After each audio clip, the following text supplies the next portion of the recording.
In this video, we're going to learn how to use order of operations to solve. We're going to do what's called the Snowcone method. We will be talking about parentheses and exponents. Parentheses, we remember, are things that look like this. And in this situation, they're going to have numbers inside.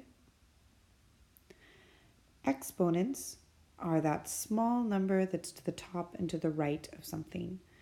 So the 5, 2, that 2 is the exponent. For the parentheses, these are the parentheses. And we remember that 5 squared, or 5 to the power of 2, means 5 times 5. So 5 times itself twice, which gives us 25. So when you're faced with more than one operation at once, how do you know what to do first? So let's take the example of 10 plus 2 times 3. So it's tempting to say, well, 10 plus 2, that gives me 12, and then times 3, that would give me 36.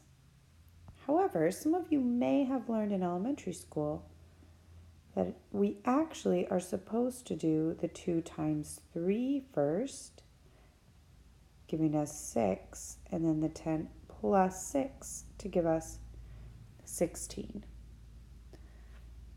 Now, there are a number of reasons why we do the multiplication first, but at this point, what we need to know is that we've all agreed as people that do math that there's a certain order that we do the operations in. We can't always just work from left to right because it makes things too complicated. Like there's certain things we can't do with math if we only work from left to right.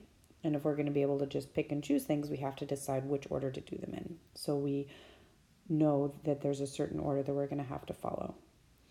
And that order is called the order of operations. So you may have heard this called the order of operations or PEMDAS. You might have a silly acronym to remember it by. Maybe we'll share some of those in class tomorrow if you know one. But what we are going to write down right now is what each of those letters stands for. So the P, that stands for parentheses. That means that whenever you see parentheses in an expression, you always do that first. That's parentheses, like we wrote down in the beginning of the video. Next, we have exponents. So exponents happen pretty early on, but they are after parentheses. Then we have multiplication, like we saw in the last example.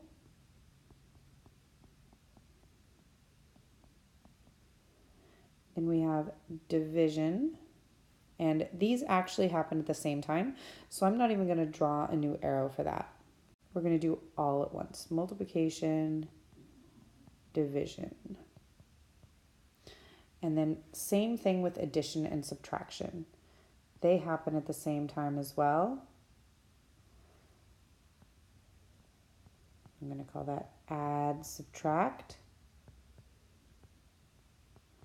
But it's important to know that when you're doing the add and subtract step, you always have to go from left to right. So once you get to the place where all you have left is addition and subtraction, you need to do those ones from the left to the right.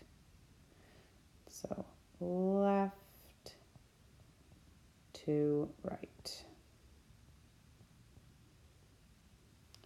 But as long as you have anything earlier to do, you do that first. It's just only when you only have addition and subtraction. Then you go left to right.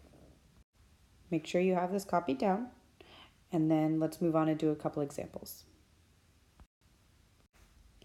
All right, so if you're on a new page like me, make sure to write PEMDAS up in the corner to remind you what order we're going to do things in. So let's go ahead and start with P for parentheses, and I see parentheses right here. So we're going to show our work using what's called the Snowcone method. And to do that, that means that we circle the operation that we're currently doing. So right now we're doing 8 minus 4 because that's what's inside the parentheses. And then we are going to show a little V on it. And then we're going to do that action. So 8 minus 4 gives us 4. Then we rewrite the rest of the problem every single time. So 7 plus 3.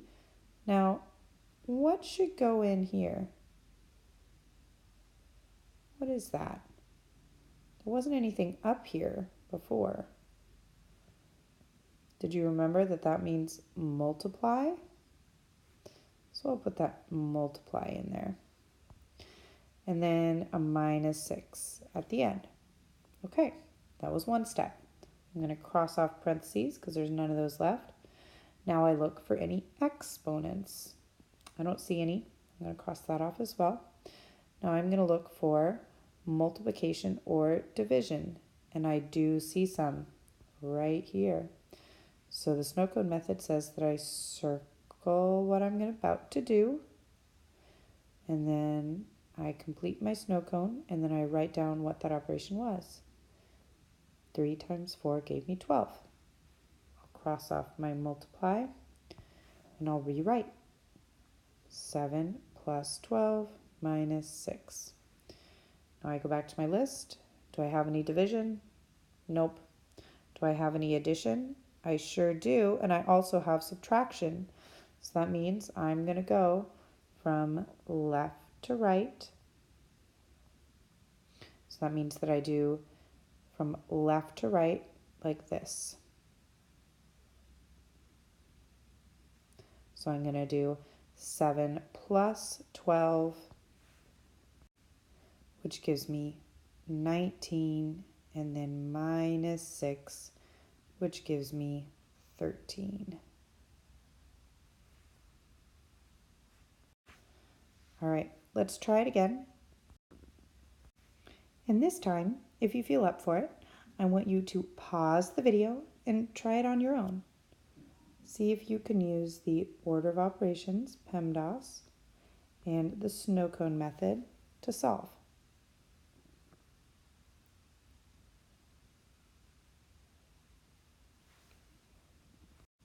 All right, so we notice there's no parentheses. Next, we're going to do exponents. I see it right here, so I'm going to circle it. And 4 squared gives me 16, because that's the same as 4 times 4.